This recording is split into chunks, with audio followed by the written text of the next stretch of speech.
आज मैं आपको कुछ समझाना चाहता हूं, बड़े ध्यान से सुनिए। मेरे साथ खोलें। अब सभी खोलेंगे याकूब की किताब, उसका 3 अध्याय 6 वचन, 6th वर्ड। जीप एक आग है। Wow. Tongue is a fire. अब समझा लोग क्यों भड़कते हैं हमारे ऊपर। जीप एक आग है। मुझे बताओ, आग के करीब कौन आएगा? मुझे माफ करिए, मैं ये वर्ड यूज कर रहा हूं, कोई पागल ही आएगा। कौन आपसे बात करेगा अगर आप, मुझे बताओ, आप रूड रहेंगे तो अपने बार बार अपने बॉडी से एटीट्यूड दिखाएंगे लोगों को कि I am something, I am something, I am something. कोई नहीं आएगा जी। जीप एक आग है। ठीक है, आगे। जीप हमारे अंगों में अधर्म का एक लोक है। लिखा है पूरा गुनाहों से भरी पड़ी है ये। उसके बाद लिखा है और सारी देह पर कलंक लगाती है और जीवन गति में आग लगा देती है और नरक कुंड की आग से जलती रहती है। देखते हो कितनी बार आग आग आग आग का जिक्र है यहां पर।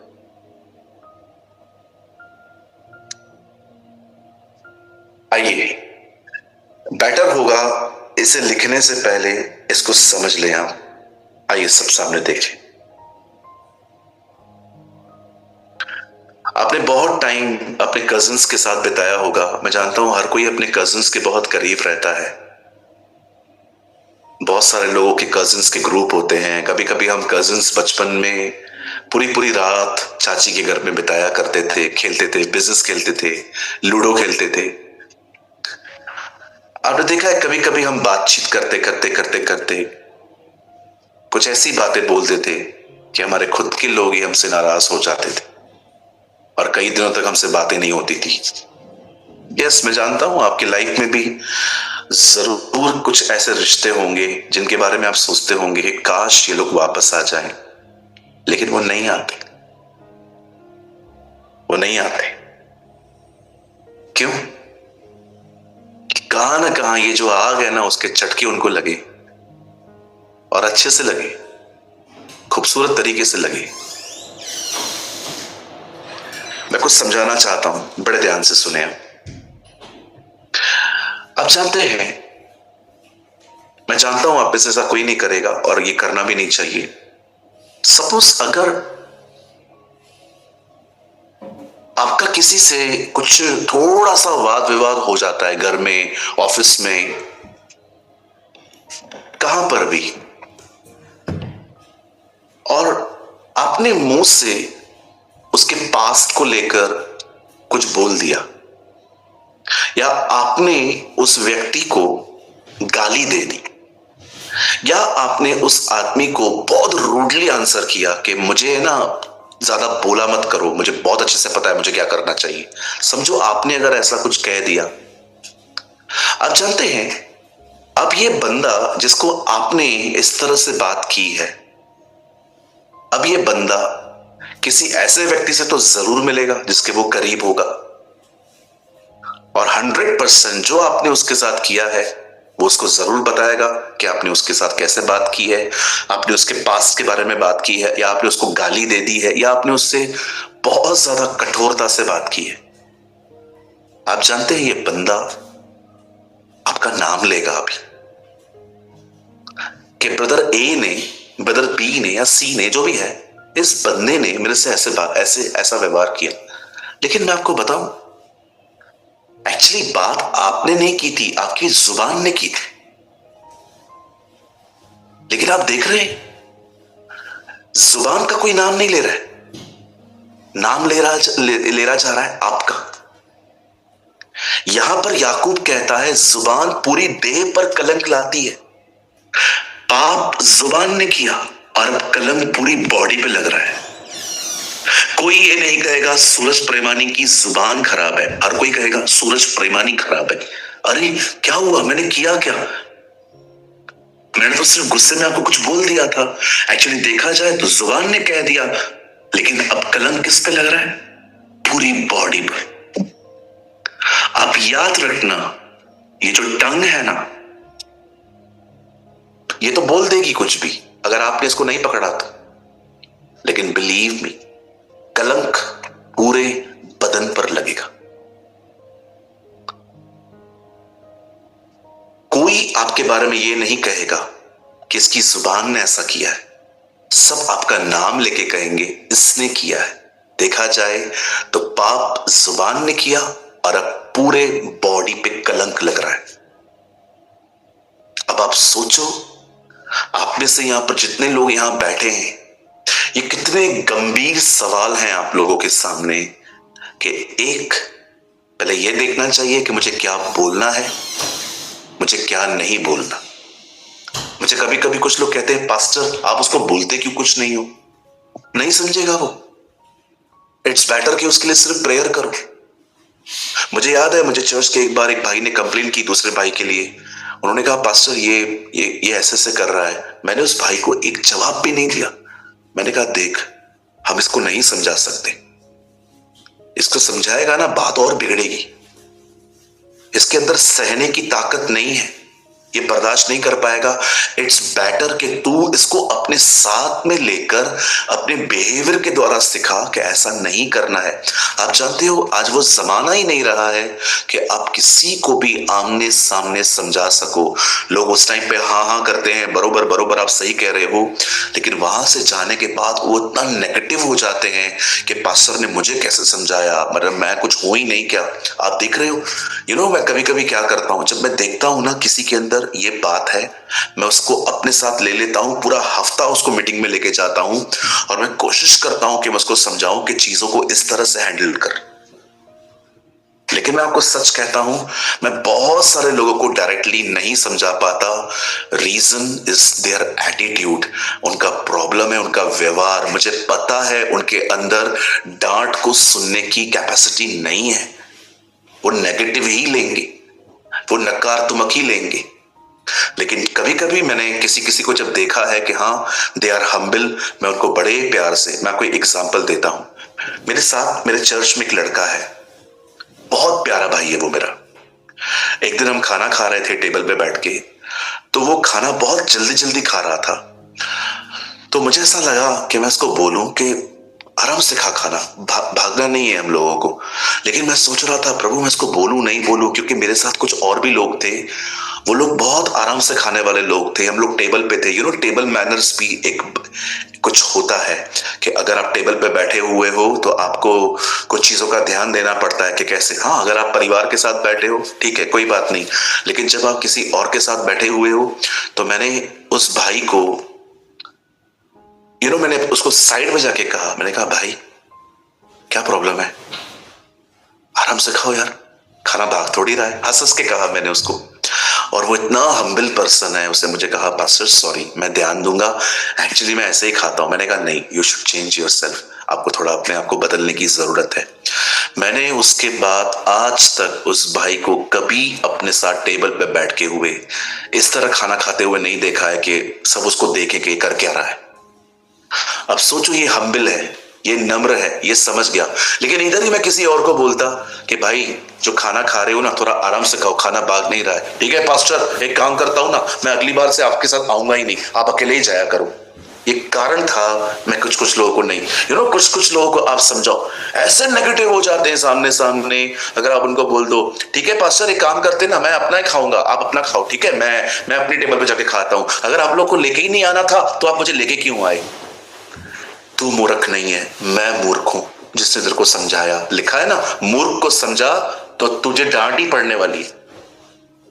नीति वचन में पढ़ के देखिए, बहुत बार लिखा है मूर्ख को मत डांट, मूर्ख को मत डांट, मूर्ख को मत डांट। मैं प्रभु को कह रहा था प्रभु एक तो वो मूर्ख है और ऊपर से मैं उसको डांटू भी नहीं। ठीक है डांट, और मैंने डांटा और ये झगड़े हुए।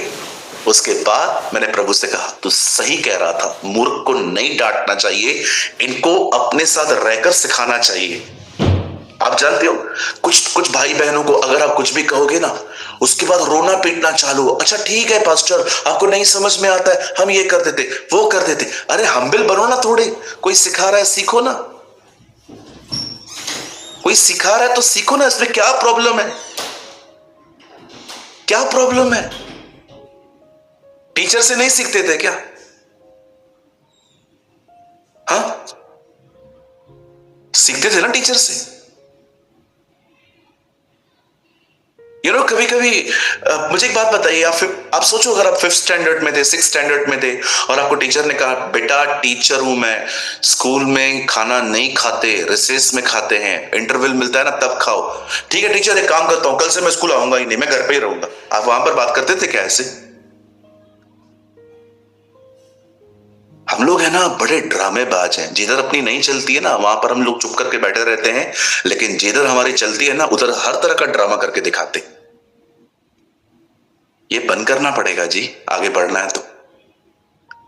मैं आपको सच कहता हूं, हर एक को कहना चाहता हूं, सर कोशिश करो, प्रभु से प्रार्थना करो, वो आपको ताला दे, ताला दर लगा दो, बहुत आगे जाओगे, बहुत करीब जाओगे खुदा के। प्रभु से प्रार्थना करो, प्रभु मेरे को ताला चाहिए, ताला लगाने के लिए।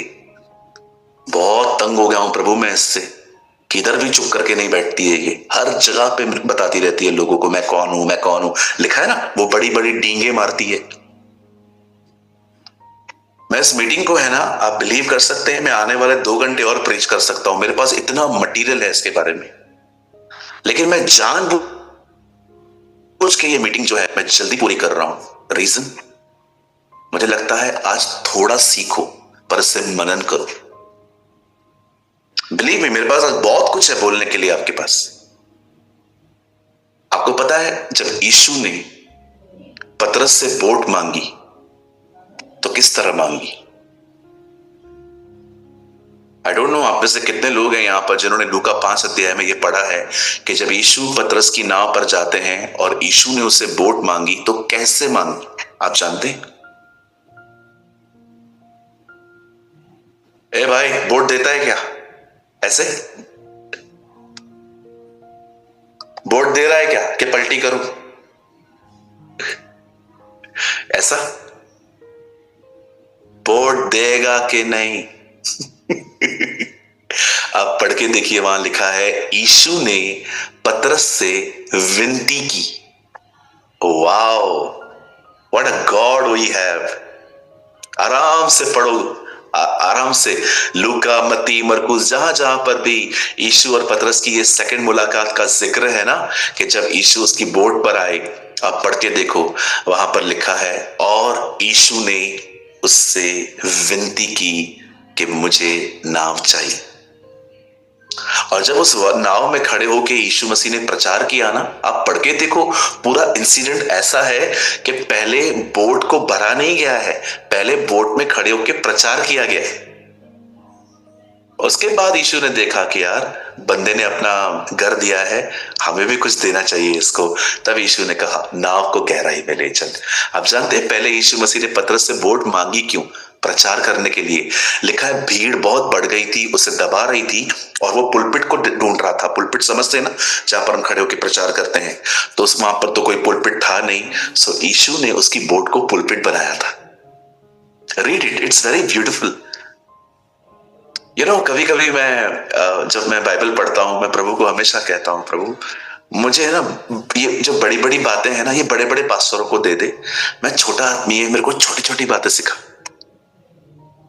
मैंने उस दिन भी प्रभु से प्रार्थना की, मैंने कहा प्रभु जो ये बड़े बड़े पास्टर्स है ना, जो जिनके चर्च में लाखों लाखों लोग हैं, यार ये बड़े बड़े प्रकाशन तो उनको दिया कर, वो बहुत खुश होते हैं, मेरे को छोटी छोटी बातें सिखाया कर। और मैंने उस दिन ये बात सीखी। प्रभु ने कहा तुझे पता है, एक दिन मुझे लोग दबा रहे थे और मैं ढूंढ रहा था मैं कहां खड़ा हो जाऊं, मैं पानी में गिर सकता था। तब मैंने पतरस से कहा, क्या विनती की उसने, पता है कैसे विनती हो? क्योंकि पतरस, क्या आप मुझे नाम दे सकते? Sure, of course Lord. और यीशु मसीह वहां पर खड़े हुए। एक्चुअली देखा जाए तो उस नाव को उसने पोडियम बनाया, पुलपिट की तरह बना दिया, और वहां से खड़े होकर वो प्रचार कर रहा था और सब भीड़ चली गई।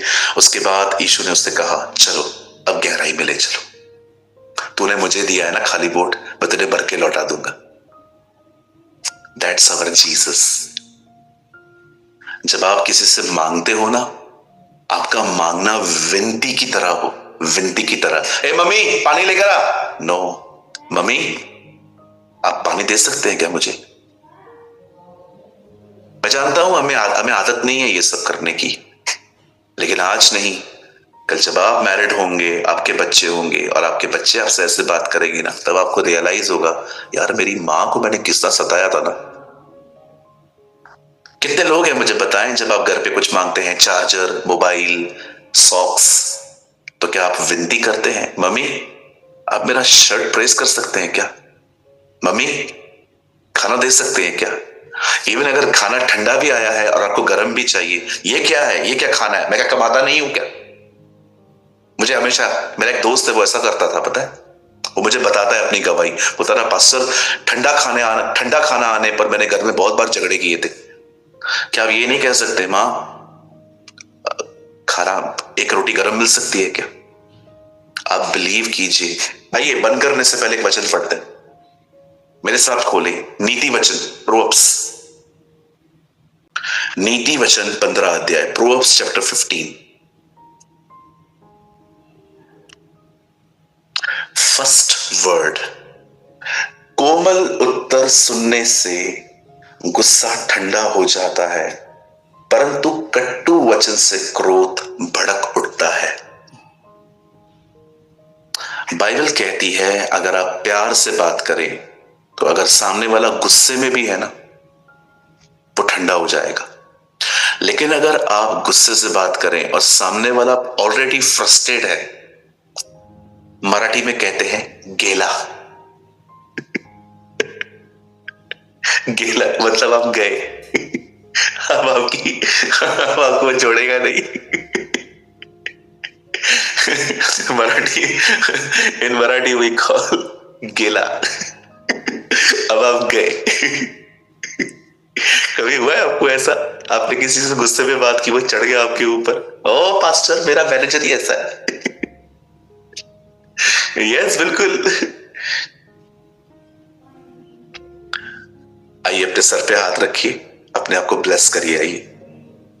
आइए वीआईपी हो, अपने हाथ पे सर पे हाथ रखो, मेरे पीछे कहिए, प्रभु मुझे ब्लेस कर, मैं आज के बाद सोच समझ के बोलूं और सॉफ्टली बोलूं, जहां जरूरत है वहीं डांटूं, अन्यथा नम्र बना रहूं, यीशु मसीह के नाम में, आमीन आमीन। चलिए जाने से पहले एक बात का जवाब देके जाइए, आज के बाद अगर आप घर में कुछ किसी से मांगोगे तो कैसे मांगोगे? ए सुनता नहीं क्या तू? हाँ जी, ये भाई लोगों की बात है, भाई भाई लोग ऐसे, हम लोग बॉम्बे में गुंडे लोगों को भाई भाई बोला जाता है, ये भाई लोगों की तरह बात करना है। ए सुनता नहीं क्या तू? पानी ला रही है कि नहीं? जी नहीं, विनती करना सीखे। मम्मी पापा आप आ रहे हैं ना, चार्जर लेके आ सकते हैं क्या? पानी दे सकते हैं क्या? थोड़ा याद रखो, अगर इसको पकड़ के आपने ठीक नहीं किया ना, कभी जीवन ठीक नहीं हो पाएगा। डिसिप्लिन हमेशा जुबान से स्टार्ट होता है। जो आदमी अपनी अपनी अपनी जुबान को वश में नहीं कर सकता, बाइबल कहती है वो अपनी देह को भी कभी वश में नहीं कर पाएगा। My brothers and sisters, be watchful, स्वयं पे ध्यान दें, अपने आप को बिगड़ने न दें।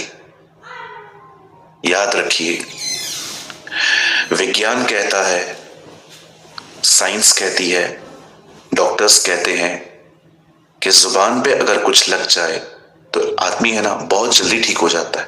और मैंने ये बात देखी है, मुझे कई बार खाते खाते कट्स लगे हैं जुबान पर, और 1-1.5 घंटे के बाद मुझे याद भी नहीं रहता है कि मुझे कट लगा है। आप जानते हैं जुबान एक ऐसी जगह है, अगर आपको वहां पर कुछ लग गया ना, बहुत बहुत जल्दी आदमी हील हो जाता है। बट यू नो, बाइबल कहती है जुबान के द्वारा लगाई गई चोट जल्दी ठीक नहीं होती। याद रखिए, भले ही साइंस कहती है कि जुबान पे कुछ लगेगा तो जल्दी ठीक हो जाओगे, लेकिन बाइबल ये भी कहती है कि अगर मैंने एक कोट पढ़ा, बहुत पेनफुल कोट था, बता के मैं बंद करता हूं। ये हमारे टाउन के एक सीनियर पास्टर ने अपनी फेसबुक पे लिखा है। हाँ, सुन लीजिए। ये हमारे एक टाउन के एक बहुत ही अच्छे पास्टर हैं, उन्होंने अपने अपने वॉल पे लिखा, और बहुत इट्स वेरी पेनफुल। बचपन में भाई बहन दिन में 5 बार नाराज होते थे और राजी भी हो जाते थे। बड़े होकर एक बार नाराज हो जाएं तो सीधा अंतिम संस्कार पर ही मिलते। So true, so true. मैं जब ये पढ़ रहा था ना, लिटरली मेरे आंखों में ना ऐसे पानी आ गया। मैंने कहा प्रभु सच है।